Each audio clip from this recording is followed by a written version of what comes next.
Bem, a nossa aula de hoje é sobre o sacramento da ordem, nessa sequência sobre liturgia, né?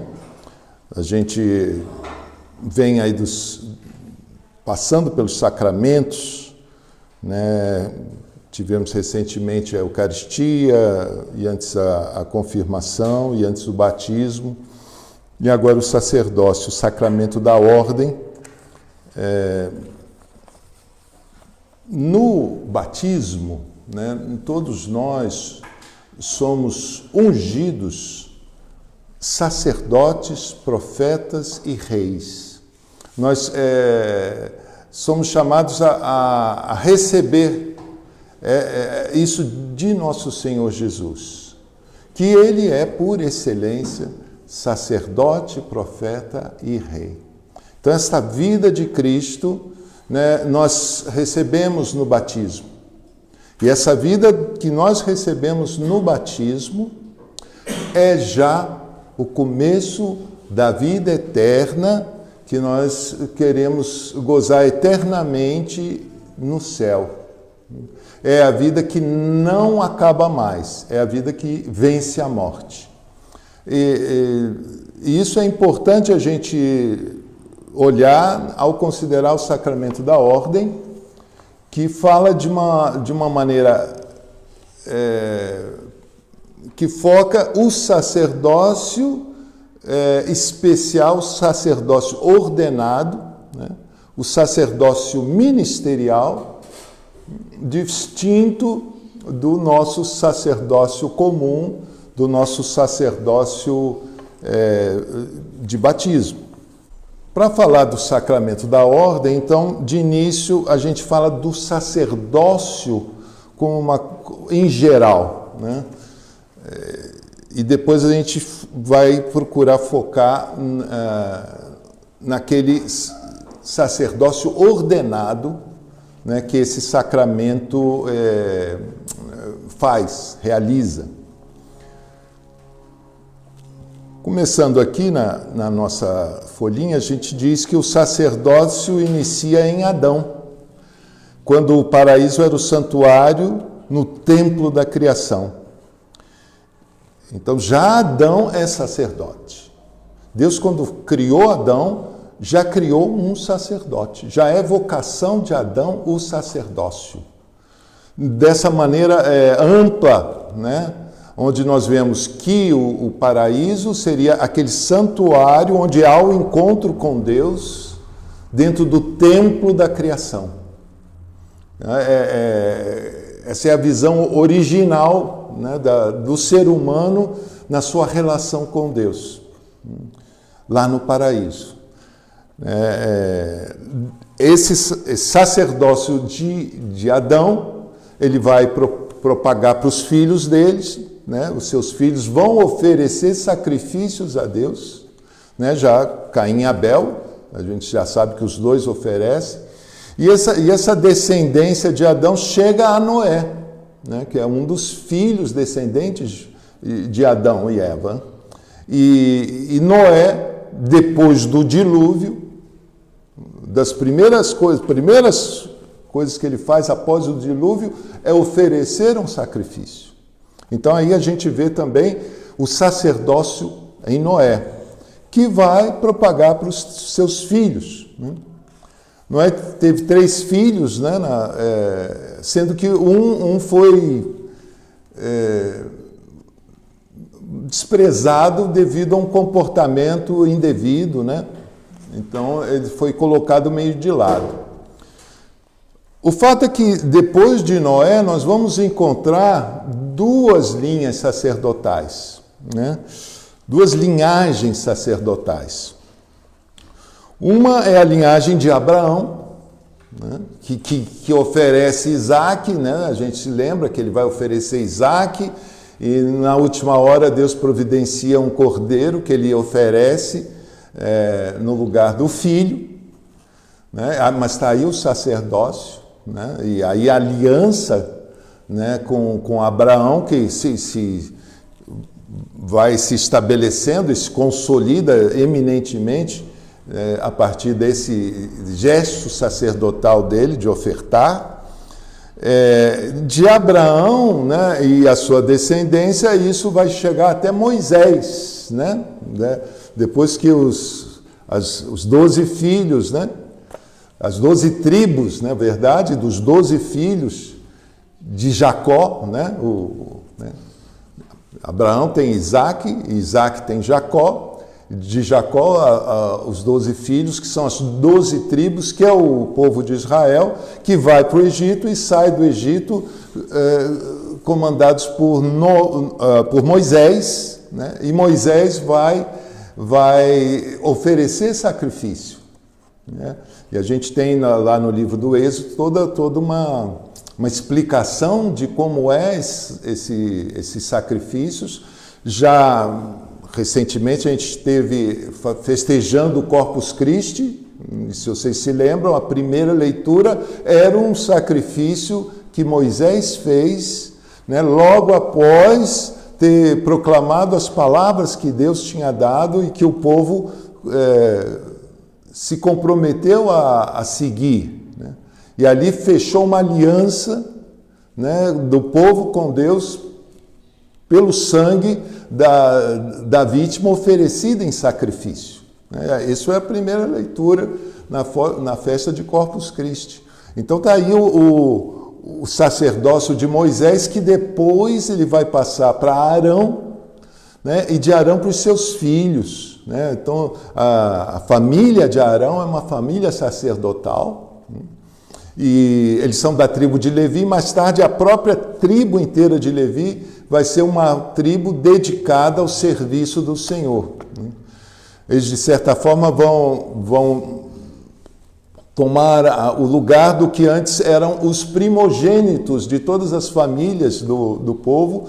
Era para ser uma pessoa entregue para se dedicar ao serviço de Deus. Mas depois essa entrega é substituída e quem vai fazer o serviço para Deus é a tribo de Levi apenas, né?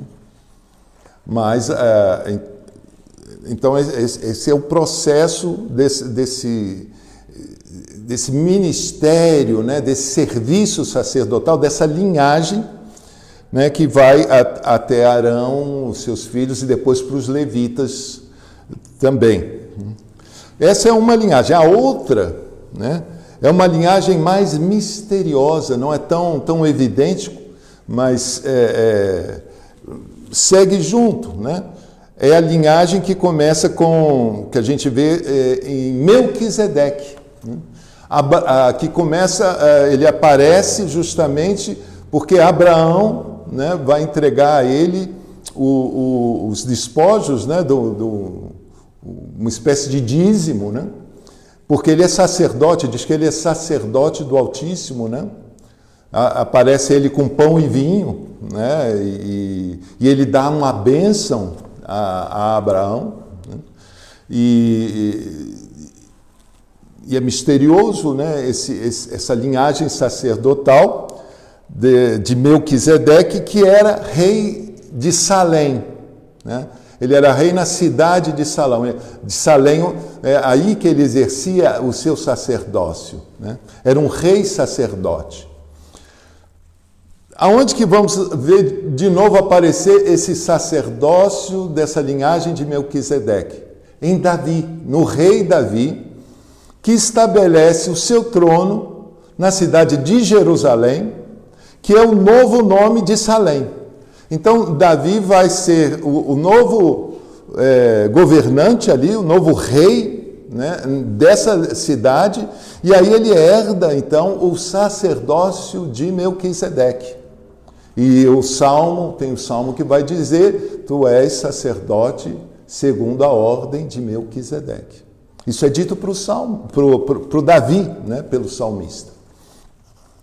Esse sacerdócio de Davi vai ser transmitido para os seus filhos, até que surge aquele que nós sabemos quem é, né? Chamado Filho de Davi, que é nosso Senhor Jesus. A descendência de Jesus, Jesus é filho de Davi. né? E é chamado, é conhecido assim no Evangelho. Então o filho de Davi é herdeiro de Davi e ele é sacerdote também pela ordem de Melquisedeque, né? E esse sacerdócio de Davi é que ele vai de Davi que está em Jesus, que Jesus herda, ele depois vai passar para os seus apóstolos, seus discípulos, né? E daí até os batizados e os bispos e os presbíteros, os diáconos da ordem, né? Do sacerdócio ordenado. Então, é esse sacerdócio de Melquisedeque que está vindo. Aqui, para a gente só lembrar, eu trago aqui de Hebreus, da carta aos Hebreus, capítulo 5, 8 a 10. Mesmo sendo filho, está falando de Jesus, aprendeu o que significa obediência por aquilo que sofreu. Mas quando levou a termo sua vida, tornou-se causa de salvação eterna para todos os que lhe obedecem. De fato, ele foi, por Deus, proclamado sumo sacerdote segundo a ordem de Melquisedeque. Então está aí na carta aos Hebreus, atribuída a São Paulo, essa revelação, né, consolidando esse entendimento de que Jesus é sacerdote, é herdeiro, né, da ordem de Melquisedeque. Ele é sacerdote segundo a ordem de Melquisedeque. Então, isso nos dá um panorama, né, da onde vem essa questão sacerdotal. É alguém que está num intermédio entre o povo e Deus. E até de uma forma mais ampla, né, em Adão, entre a criação e Deus. É esse intermediário nessa relação de Deus com o criado. Para a gente olhar como é que isso que é central na nossa condição humana, como é que isso vai acontecer, eu trouxe alguns trechos do Evangelho de João, né? Coletei algumas passagens do Evangelho de João que falam algo para a gente, assim. Então, no primeiro aqui, né? Falando do alimento insuficiente, da vida insuficiente. Então, lá em João 4, de 13 e 14, todo que beber desta água, está falando Jesus, terá sede de novo. Mas quem beber da água que eu darei, nunca mais terá sede. Porque a água que eu darei se tornará nele uma fonte de água jorrando para a vida eterna. Isso é tirado do encontro com a samaritana. Mas fala de uma água que você bebe e volta a ter sede, que não satisfaz verdadeiramente. Em contrapartida, há um outro beber, uma outra água que satisfaz plenamente e que leva a uma vida eterna. Nós precisamos da água para viver. Sem a gente beber água, a gente vai morrer. Então, a nossa vida depende de beber água, mas não nos satisfaz a água que a gente bebe normalmente. A água que a samaritana e todos pegam nos poços dessa vida, as coisas que vão nos sustentar, e a gente sente necessidade de tantas coisas, nós somos feitos necessitados de um suporte para a nossa vida prosseguir, e sem esse suporte ela acaba. Indo adiante aqui, tirando aí do capítulo 6, versículo 27, onde o Senhor diz: trabalhai não pelo alimento que perece, mas pelo alimento que permanece até a vida eterna, e que o Filho do Homem vos dará, pois a este Deus Pai o assinalou com seu selo. Né? Então, está falando aí já do Pai que através de Jesus quer dar um alimento que permanece e não que a gente continue com um alimento que acaba, que não fica, que não satisfaz. O Adão é feito, né, faminto. Isso fica claro quando Deus dá a ele tudo para ele se alimentar. Nos dois relatos da criação do homem, né? No primeiro ele dá todas as plantas, tudo ali para ele se alimentar. Entrega tudo a Adão e diz, se alimenta dessas plantas todas. Né? No segundo relato, que é mais detalhado, já fala do jardim do Éden, e ali você pode se alimentar de todas as árvores, do fruto de todas as árvores. Você se alimenta. E essa questão do alimento de Adão, o alimento do homem, que é o sustento da vida do homem, é o que fica em xeque na prova, né, de Adão e Eva diante da serpente, que oferece a eles que se alimentem do fruto de uma árvore que Deus não concedeu. Aí é o alimento que não vem de Deus, não vem de um dar de Deus, mas que o homem vai buscar fora de Deus. A árvore do conhecimento do bem e do mal, que Deus não tinha dado.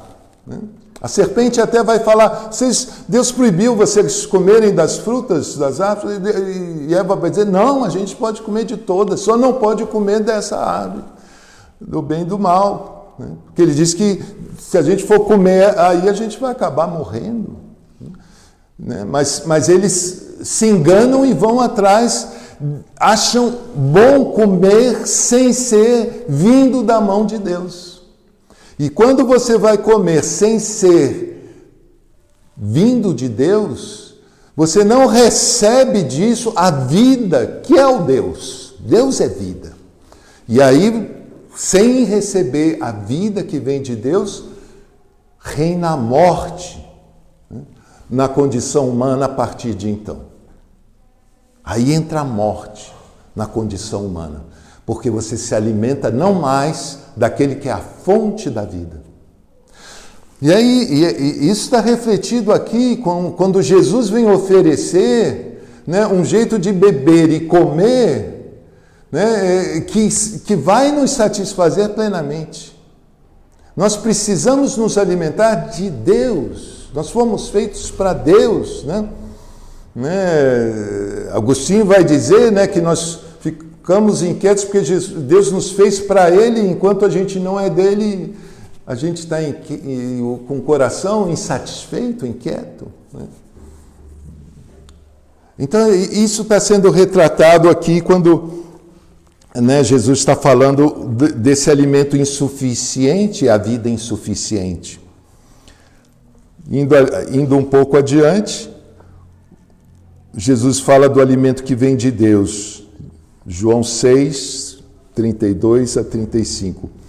Jesus respondeu, olha só, em verdade vos digo, não foi Moisés quem vos deu o pão do céu. Estavam falando do maná, né? Os judeus dizendo, não, a gente estava lá e Deus nos deu o maná. Moisés, eles diziam, Moisés nos deu o maná.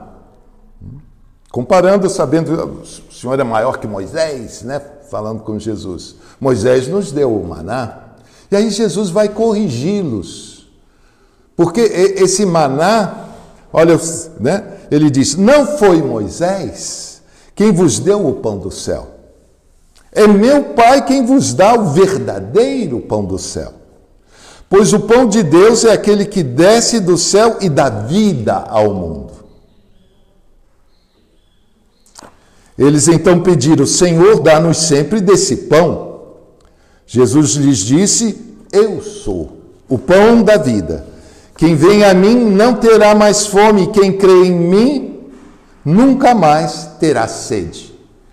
Então ele se coloca, né, como sendo a fonte, né, que vai dar a eles esse alimento que permanece, né, diferente do alimento que Adão e Eva foram buscar, né, e a partir de então a humanidade não encontra o alimento que é Deus se dando.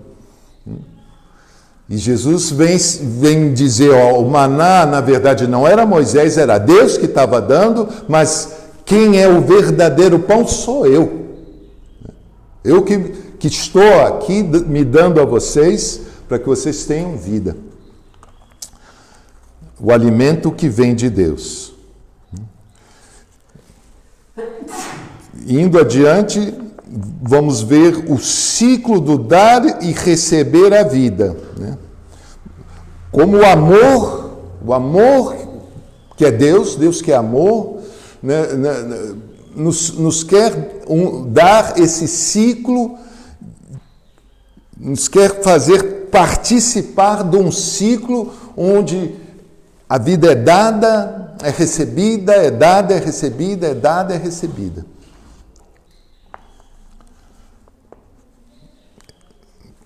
João 10, 17 e 18. É por isso que o Pai me ama, porque dou a minha vida. Olha o amor, né? O amor é porque eu dou a vida, dou a minha vida. E assim a recebo de novo. Olha só, você dá a sua vida e recebe ela de novo. Ninguém me tira a vida, mas eu a dou por própria vontade. Eu tenho poder de dá-la, como tenho poder de recebê-la de novo. Tal é o encargo que recebi de meu Pai. Então, Jesus é esse que entrega a sua vida e recebe de novo a sua vida. A sua vida vai e vem, vai e vem, vai e vem. Ninguém tira dele, ele a dá livremente. E aí a gente já começa a ver o sacerdócio como esse que faz uma oferta a Deus, né, para receber de Deus a vida, que entrega a sua vida a Deus e recebe a sua vida de Deus. Esse é o ciclo do sacerdote. Esse é o ciclo que Adão deveria de ter feito, né? Recebe tudo de Deus e se entrega inteiramente a Deus. E não recusa a Deus, mas se dá a Deus, vive para Deus, se consagra a Deus. Continuando ainda em João 12, 25, quem se apega à sua vida, perde-a. Mas quem não faz conta de sua vida neste mundo, há de guardá-la para a vida eterna. Então, se você quiser mesquinhamente segurar a vida, em vez de se doar, se dar, né, você perde. Você não vai ter mais a vida que vem. Essa vida plena, essa vida eterna. Não vai acontecer se você segurar a tua vida. Essa mesquinharia que Adão e Eva, né? A gente vê na fala de Eva, na tentação, ela é agradável, é bom de comer, é interessante, me interessa, né? A serpente tinha dito, vocês não vão precisar mais de Deus, vocês vão ser como Deus, me interessa isso, é um desejo, né, de ter ali, de receber ali de uma maneira indevida. Né? E isso é uma idolatria. Você está rejeitando Deus querendo outra coisa.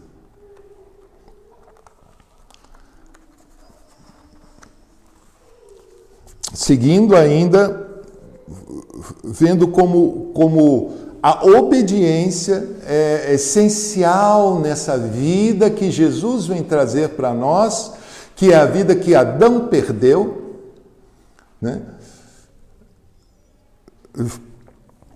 Aqui em João 4, 32 a 34. Jesus falando, eu tenho para comer, né? Eu tenho um alimento para comer que vós não conheceis. Um alimento misterioso que os discípulos não conheciam. Ele está falando para os discípulos, vocês não conhecem o que eu tenho para comer. Como é que eu me alimento, vocês não sabem. Ele aqui vai estar revelando um segredo. Os discípulos comentavam entre si, será que alguém lhe trouxe alguma coisa para comer? Né? Eles eram muito simples. O pessoal, não, o que será que... Né? Jesus lhes disse, o meu alimento é fazer a vontade daquele que me enviou e levar a termo a sua obra. Fazer a vontade do Pai, que me enviou. Né? Isso é o meu alimento. Não pode ser, não tem outro alimento para nós. Que somos Jesus, somos chamados a viver a vida de Jesus. A partir do nosso batismo, o Espírito Santo nos capacita a viver no Filho, uma vida de filhos. E que tem que ser assim, nos alimentando da vontade do Pai. E ainda mais aqui, seguindo em João 12, 49 e 50, ele vai dizer, o Senhor, porque eu não falei por conta própria, mas o Pai que me enviou, Ele é quem me ordenou o que devo dizer e falar. Não é por conta própria. Ele é que me dá, né? Até o que eu digo, o que eu falo, Ele que me dá. E eu sei, o que Ele ordena é vida eterna. O que Ele ordena é vida eterna. Acolher a ordem de Deus é vida eterna. Portanto, o que eu falo de acordo com o que o Pai me disse. Então, isso nos dá, né, um panorama da nossa situação humana, necessitados de ter uma relação com Deus que nos preencha e nos sustente de uma maneira eterna. Não queremos ficar pessoas que se alimentam de tantas coisas, estão sempre insatisfeitas. Quanto mais o homem tem, mais ele quer. Se eu tiver isso, aí a minha vida, aí eu vou estar bem, né?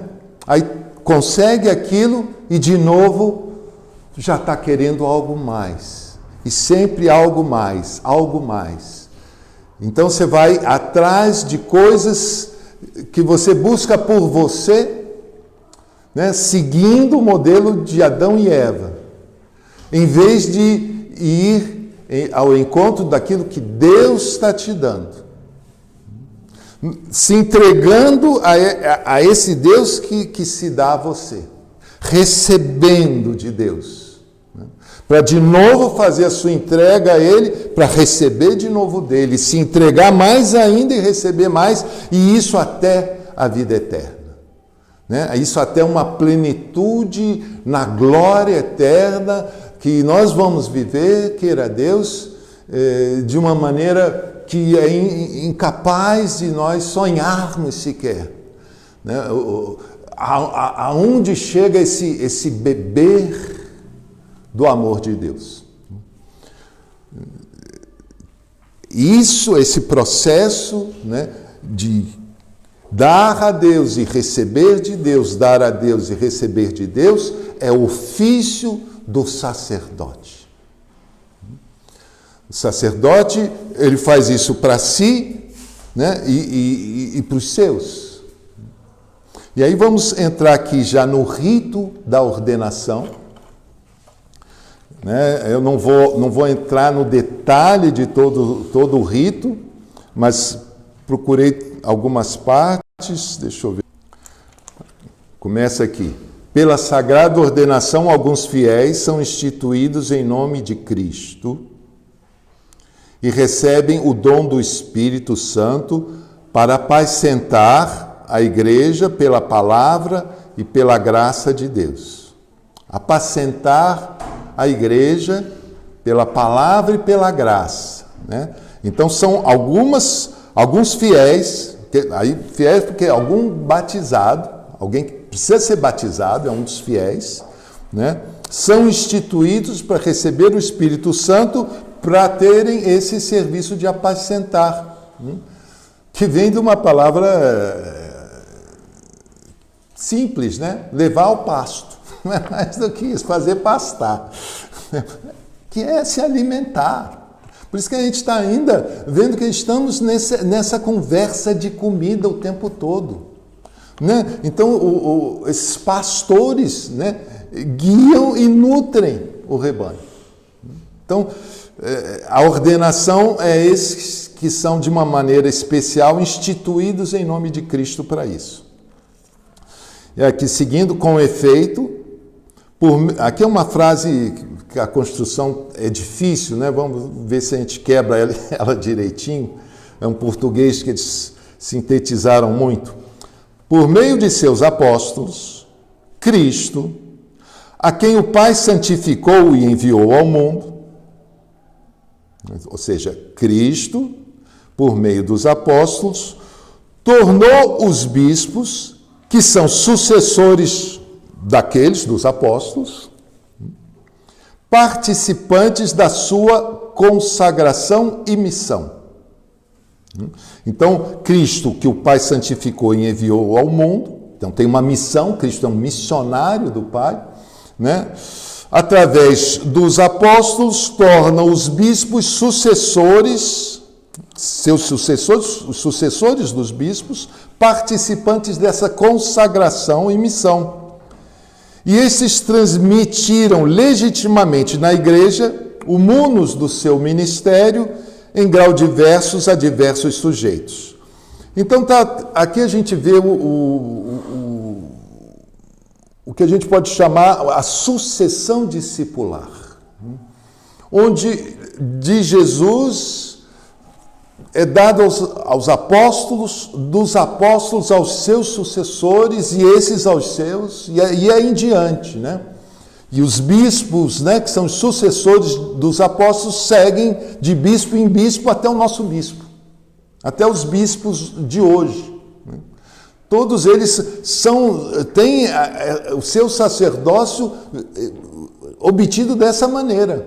Chega a eles o sacerdócio dessa maneira, por essa transmissão discipular. E é ininterrupta desde Jesus, né? Falando, vai fazer 2000 anos, né, de Jesus que isso vem acontecendo, sem parar.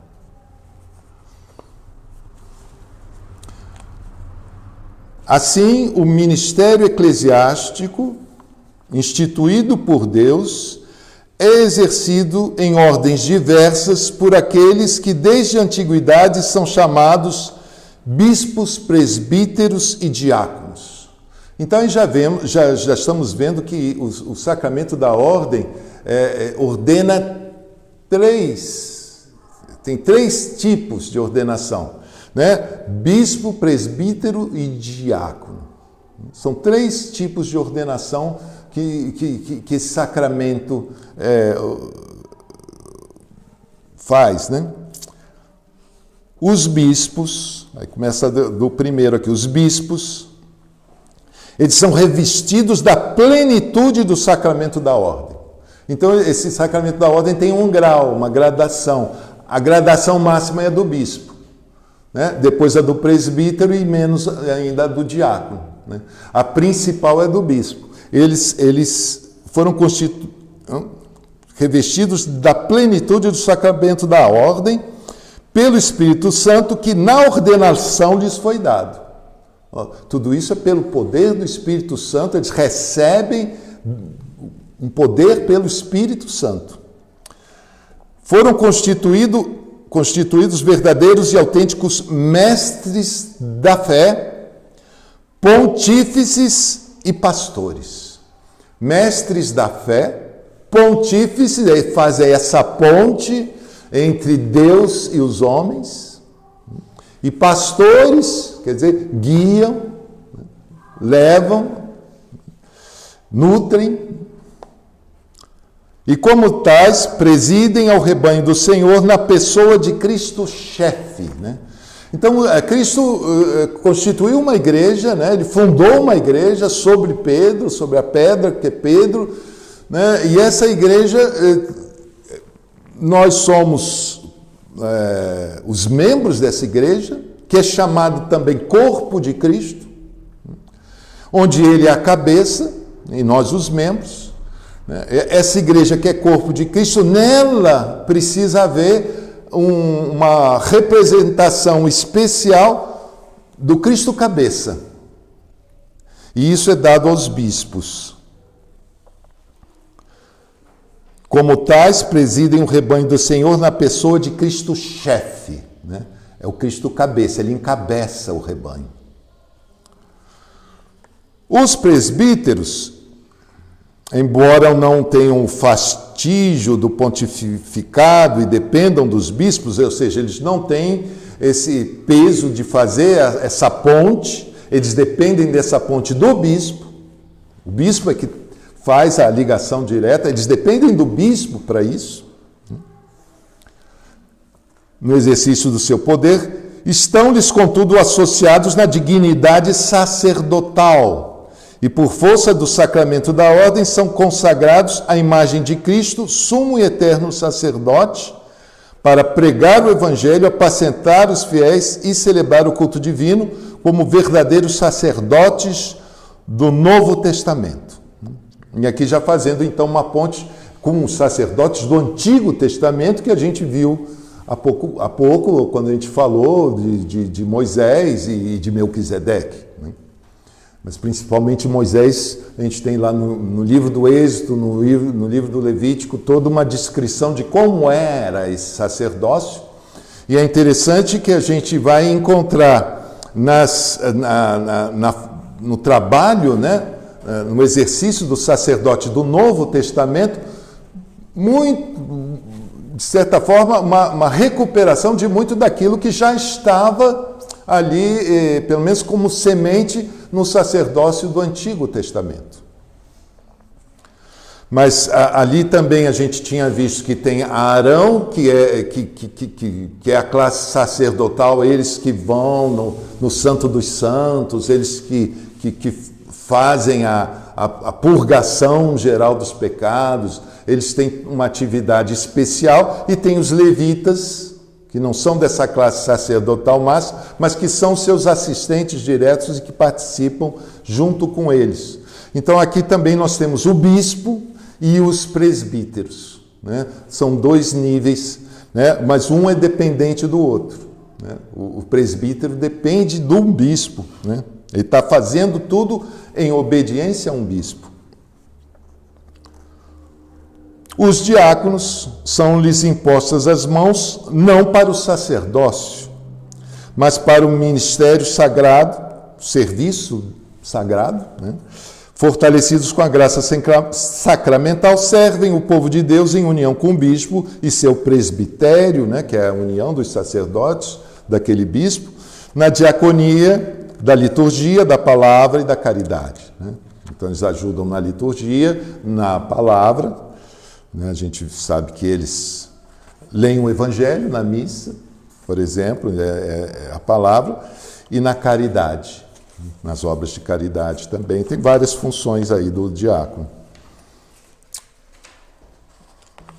E aí a gente seguindo, pela imposição das mãos dos bispos e a oração de ordenação, é conferido ao eleito o dom do Espírito Santo para o munus de bispo.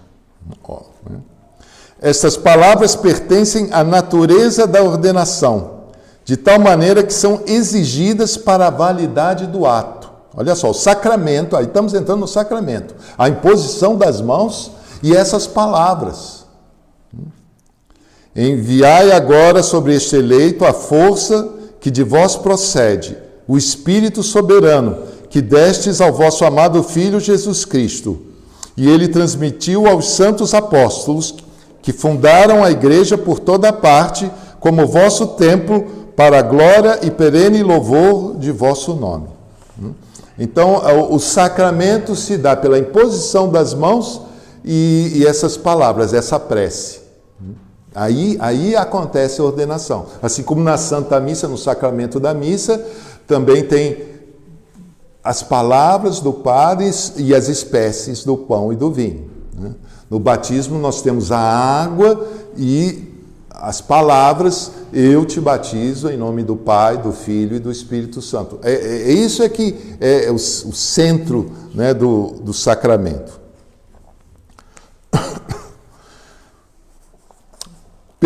Pela imposição do livro dos Evangelhos sobre a cabeça do ordinando, o bispo no caso, enquanto é proferida a oração de ordenação, e bem assim pela sua entrega nas mãos do ordenado, manifesta-se que o principal, olha só, principal ministério do bispo é a pregação fiel da palavra de Deus.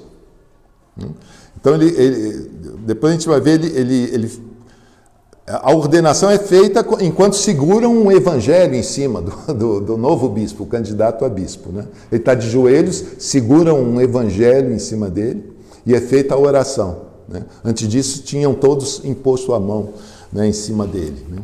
Tem que ter os dois momentos. Né? Então, pela imposição do livro dos Evangelhos, é proferida a oração e depois esse evangelho é entregue a ele, e assim se manifesta que o seu principal papel de bispo é a pregação fiel da palavra de Deus.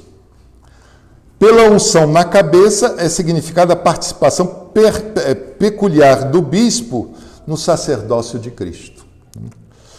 Então, depois há uma unção com óleo do crisma na cabeça, porque ele é para representar Cristo, cabeça do corpo místico da igreja.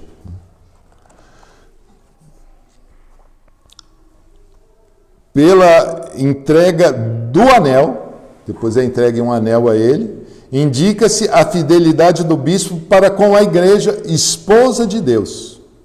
Então ele tem o anel do esposo, que é Jesus. Jesus é o esposo da igreja. E o anel da fidelidade do esposo é o que o bispo carrega, é aquele anel do bispo, né, que a gente beija, né, quando a gente encontra o bispo. Pela imposição da mitra, a gente vê a incessante procura de santidade, pela entrega do báculo, aquele bastão. A mitra é aquele chapéu especial que é a dignidade que ele exerce, e depois aquele bastão, né, que é o do pastor. Né? O munus de governar a igreja que lhe é confiada. Né? Tem aquele bastão do pastor. Né? Pelo ósculo da paz, depois os bispos que estão ali dão um beijo. O ordenado recebe do bispo ordenante principal de todos os outros bispos, como que se põe a marca de sua aceitação no colégio dos bispos. Ele vai fazer parte do colégio dos bispos, né? Daquele conjunto dos bispos da Igreja Universal, que estão no mundo inteiro. Aquele beijo é aquela acolhida dele entre os seus agora colegas bispos. Né? Agora, né, eu não entrei em todos os detalhes, mas eu achei interessante colocar aqui, né, assim como no batismo, por exemplo, né, existe umas perguntas que são feitas: o que você veio receber, para que você está aqui, o que você quer da igreja, né? A gente viu no sacramento do batismo. Também aqui existe o candidato é arguido, né? E é bom, né? Prescreve a antiga regra dos santos padres que, na presença do povo, se interrogue aquele que vai ser ordenado bispo sobre o seu propósito de guardar a fé e de exercer o ministério. Qual o propósito? Para que você vai ser bispo? O que você quer com isso? Né? Então, deve ser durante uma missa, onde deve ser chamado o máximo de gente, né, da diocese onde ele vai estar, de preferência, que esteja todo mundo ali, e ali na frente de todo mundo é que vai ser feito isso. Né. Para ordenar o bispo, né, normalmente vai o bispo principal e mais uns 2 bispos, né? Ou até mais, mas nunca é um bispo sozinho, é mais bispos para mostrar que é o colégio dos bispos que está recebendo aquele novo bispo. E todos os bispos vão impor a mão e durante a oração de consagração, né, de ordenação, o bispo principal fala e os outros falam baixinhos. Mas vamos seguir aqui, né? Portanto, caríssimo irmão, né? Primeira pergunta, né? Queres consagrar-te até a morte ao ministério episcopal que herdamos dos apóstolos e que pela imposição das nossas mãos te vai ser transmitido com a graça do Espírito Santo? Consagrar-te até a morte, né? Então não é por um período, é até a morte, né? Que nem o matrimônio nosso também é até a morte, né? E o batismo também até a morte, o crisma também é até a morte, não tem uma segunda vez. Não quero mais, depois, quero de novo. Não, é uma vez até a morte. Queres anunciar o Evangelho de Cristo com fidelidade e constância? Olha só, fidelidade.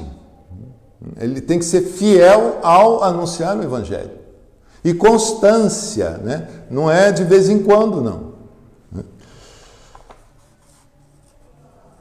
Queres guardar íntegro e puro o depósito da fé, tal como foi recebido dos apóstolos e conservado na igreja, sempre e em toda a parte? Guardar íntegro e puro o depósito da fé que foi recebido dos apóstolos e conservado na igreja, sempre e por toda a parte. Isso é importante porque não é... O bispo não vai inventar nada. Ele tem que guardar íntegro e puro esse depósito de fé da igreja que ele está recebendo ali. Não cabe a ele manipular isso ao seu bel prazer. Não pode ele tirar coisas e botar coisas aí nesse depósito. Ele tem que guardar íntegro, inteiro, né? E puro, sem contaminação, sem misturar com coisas que não são de lá, né? Arguido, você promete? Ele promete. Cada bispo que está aí prometeu isso quando foi ordenado. Queres edificar o corpo de Cristo, que é a igreja, e permanecer na sua unidade com a ordem dos bispos, sob a autoridade do sucessor dos apóstolos, São Pedro? Queres prestar obediência fiel ao sucessor do apóstolo São Pedro? Aí está falando que ele vai fazer parte, né, do grupo dos bispos, né? Permanecer na sua unidade com a ordem dos bispos, todos que foram ordenados, né? Ele vai estar em unidade com os outros bispos e na obediência a Pedro, o sucessor do apóstolo São Pedro, que é o Papa. Então, você vai fazer isso? Vou, sim. Ele vai sempre dizendo que sim. Queres, com amor de pai, ajudado pelos teus presbíteros e diáconos, cuidar do povo de Deus e dirigi-lo pelo caminho da salvação? Vai cuidar. Cuidar dos presbíteros, diáconos e cuidar do povo, né? Ajudado pelos presbíteros e diáconos, cuidar do povo. Então aí já está falando que os presbíteros e diáconos são os auxiliares do bispo para cuidar do povo. Dirigi-los pelo caminho da salvação. Não é para outro caminho. Não é caminho, como a gente vê, infelizmente, muitas vezes, de mudar a política, mudar a realidade social, mudar, né, outras coisas, né, encaminhar para questões ecológicas, questões de saúde, né? Não é esse, não é o bispo com os seus presbíteros, os seus sacerdotes, seus padres e os diáconos, né? Tem que guiar o povo, como diz assim, cuidar do povo e dirigi-lo pelo caminho da salvação. Queres ser, pelo nome do Senhor, bondoso e compassivo com os pobres, os deslocados e todos os que precisam? Sim, a caridade é um compromisso do bispo. Todos que precisam, que estão necessitando, você vai cuidar da turma, sim. Diretamente, é cuidar. Né? Não é uma coisa no sentido de montar uma instituição que vai fazer. Né? Também pode, mas ele é chamado a cuidar diretamente dos problemas, né? De quem está com problema. Né? Queres perseverar na oração a Deus Pai Todo-Poderoso em favor do povo santo e exercer o sumo sacerdote com toda a fidelidade, né? E aí, por fim, a última, você vai rezar por esse povo, né? Vai rezar e vai celebrar, né? Exercer o sumo sacerdócio com toda a fidelidade. Vai estar. E ele diz que sim. Então, esse é o bispo. Depois que é feito, então, isso acontece na missa depois do Evangelho. Né? Teve aquela procissão de entrada, ali aqueles ritos iniciais, não muda muita coisa, o rito da palavra, até a proclamação do Evangelho, depois começa a ordenação, o rito da ordenação, com esse questionário. Né? O candidato vem diante dos bispos, né? É arguido, né? E todo mundo está ouvindo. Depois disso ele se prostra, e a igreja faz a ladainha de todos os santos. A igreja reza por ele e chama todos os santos. A igreja daqui e a do céu é chamada para juntos intercedermos por aquele bispo que está chegando. Aquele candidato a bispo, aquele que vai ser bispo, enquanto ele fica deitado ali, de bruços no chão. Né? E tem algumas orações que são feitas ao longo também dessa ladainha. Depois disso, né, ele se levanta, e aí vai haver a imposição das mãos, né, de joelhos, depois trazem o Evangelho, e aí é feita a oração, né, de ordenação do bispo, né, depois entrega o Evangelho a ele, depois ele vai receber aquelas outros sinais, né, que a gente falou, né, o anel, a mitra, o báculo, aqueles outros sinais ele vai receber também, e o beijo, né, dos colegas bispos. Depois segue a missa, né? Entra a oração eucarística aí. E depois vem os ritos finais, onde tem algumas orações ali, né? Mas nada muito diferente, não. Então, isso eu acho que dá uma boa panorama de como é o bispo. Né? O presbítero não é muito diferente. Né? Pela imposição das mãos do bispo e a oração de ordenação, é conferido aos candidatos o dom do Espírito Santo para o munus de presbítero. Essas palavras pertencem à natureza da ordenação de tal maneira que são exigidas para a validade do ato. De novo aí, tem as palavras próprias para ordenar o presbítero, o padre. Né? Nós vos pedimos, Pai Todo-Poderoso, constituir estes vossos servos, que é comum serem vários sacerdotes ordenados, né, ao mesmo tempo. Né? Então, estão ali todos eles. Né? Então, é feita a oração. Constituir estes vossos servos na dignidade de presbíteros. Renovai em seus corações o espírito de santidade. Obtém, ó Deus, o segundo grau da ordem sacerdotal que de vós procede, e a sua vida seja exemplo para todos. Então eles vão receber o segundo grau da ordem, né? Porque o primeiro grau é do bispo. O presbítero recebe o segundo grau da ordem. Os presbíteros que estão ali junto, né, junto do bispo, né? Tem um bispo, normalmente é um bispo, e os seus padres, né, estão ali junto. Os presbíteros impõem a mão aos candidatos, juntamente com o bispo, para significarem a recepção no presbitério. Então, há a imposição da mão, né, do bispo, né, que é a principal, né? Precisa haver a imposição da mão do bispo. Imediatamente a seguir, a oração de ordenação. Os ordenados são revestidos com a estola presbiteral e a casula, né? Porque tem a roupa do diácono. Normalmente, assim como o bispo já é um presbítero, né?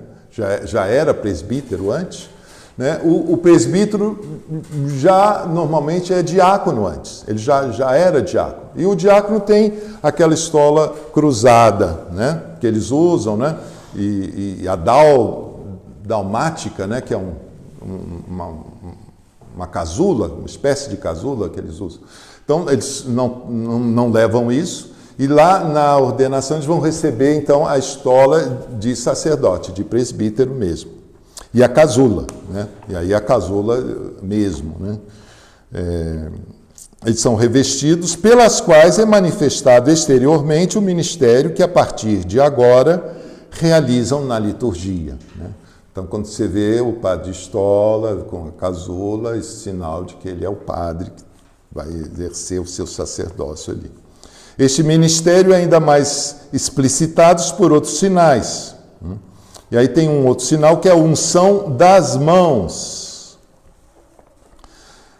Significa-se a participação peculiar dos presbíteros no sacerdócio de Cristo, né? Eles vão participar de uma forma peculiar. Então, o bispo é ungido na cabeça. O padre é a mão do bispo.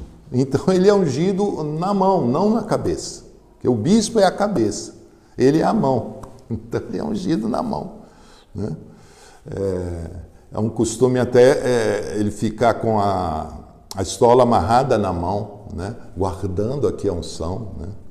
E depois ele vai, se eu não me engano, vai para sua mãe e pede para ela tirar, né, a estola, né, para ele, a partir de então, abençoar, né, o poder de abençoar, né? Nem sempre tem esses detalhes, né? Pode variar, né, de um lugar para outro, né? Pela entrega do pão e do vinho nas suas mãos, a entrega a ele pão e vinho, indica-se o munus de presidirem a celebração da Eucaristia.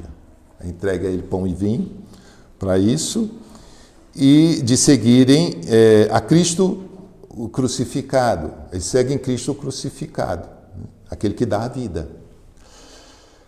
Pelo ósculo da paz, o bispo, como que põe a marca da sua aceitação dos novos cooperadores no ministério, e os presbíteros saúdam os ordenados com sinal do ministério comum, né? Dão um abraço, é uma festa, eles fazem, se abraçam bastante e tal, os que já são padres com esses que acabaram de ser ordenados, né? E aí vai seguir a oração eucarística, né?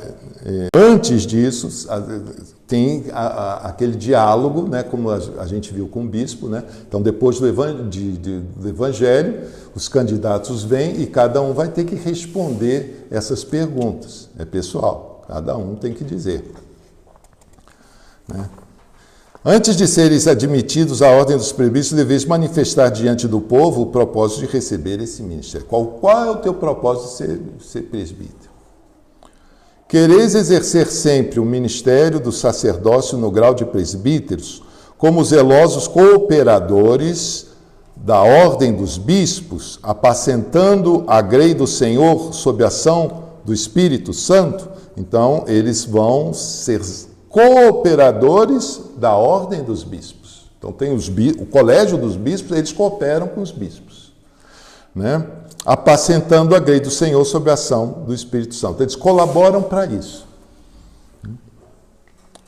Quereis exercer digna e sabiamente o ministério da palavra na pregação do Evangelho e na exposição da fé católica? Então, eles Ministério da palavra, na pregação do evangelho e na exposição da fé católica. Ele expõe a fé católica, não uma outra fé, né? Não é aquilo que eu acho, que eu gosto, que eu pretendo, que me parece melhor. Não, é a fé católica. É isso que ele se compromete, né, quando ele é ordenado, né? Quereis celebrar com fé e piedade os mistérios de Cristo, segundo a tradição da Igreja, para louvor de Deus e a santificação do povo cristão. Segundo, ele vai, né, os mistérios de Cristo são os sacramentos, né?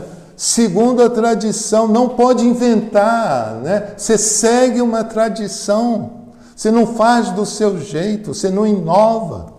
Você se comprometeu a seguir a tradição da igreja, a fazer segundo essa tradição. Segundo a tradição da igreja, para louvor de Deus e santificação do povo cristão, principalmente no sacrifício da Eucaristia e no sacramento da reconciliação. Ele não pode fazer do jeito dele. Ele foi perguntando, você quer fazer do jeito que a tradição faz? Ele, sim, né? Quereis implorar juntamente conosco a misericórdia divina para o povo a vós confiado, cumprindo sem desfalecer o mandato de orar? Né? Implorar a misericórdia, né? Sem desfalecer, sem se cansar. Né? O padre é para ser incansável nisso.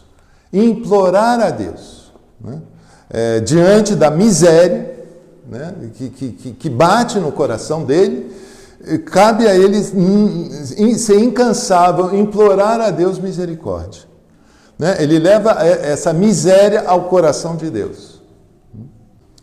Quereis unir-vos cada vez mais a Cristo, sumo sacerdote, que por nós se ofereceu ao Pai como vítima santa.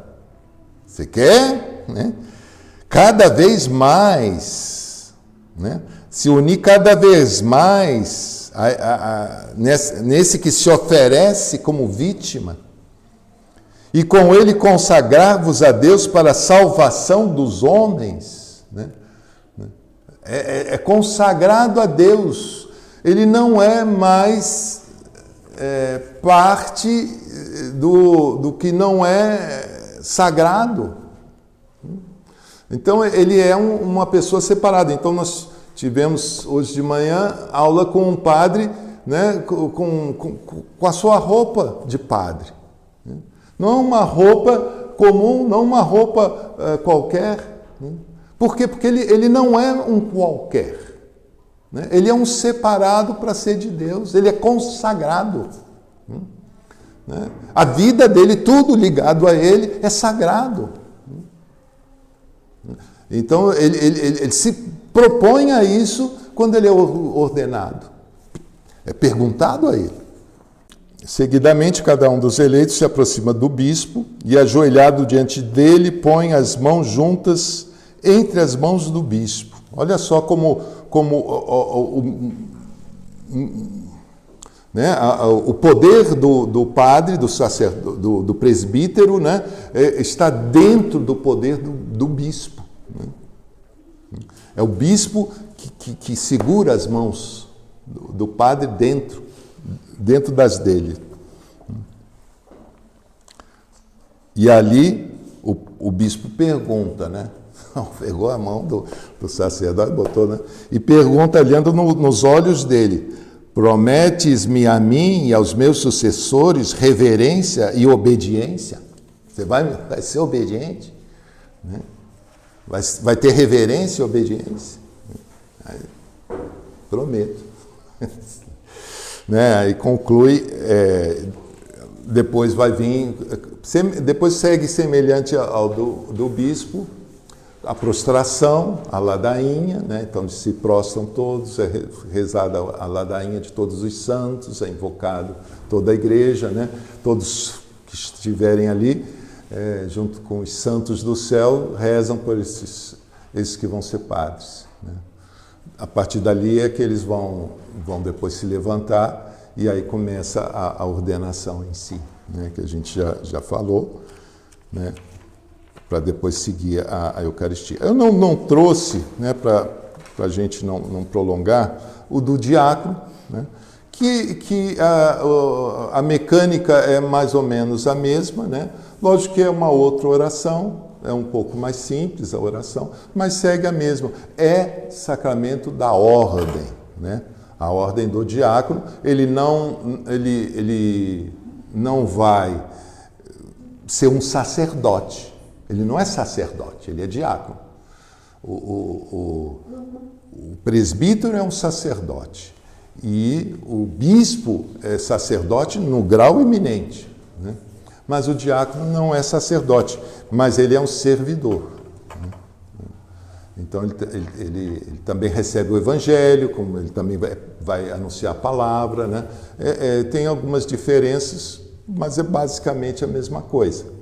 Eu só lembrei agora, acho que é bom a gente comentar, que recentemente o Santo Padre, né, o Papa Francisco, né, foi perguntado a ele numa entrevista que ele deu, né, no programa 60 Minutos, né, sobre a possibilidade da ordenação de mulheres para o diaconato, né, que havia uma turma aí que levantava essa possibilidade, né?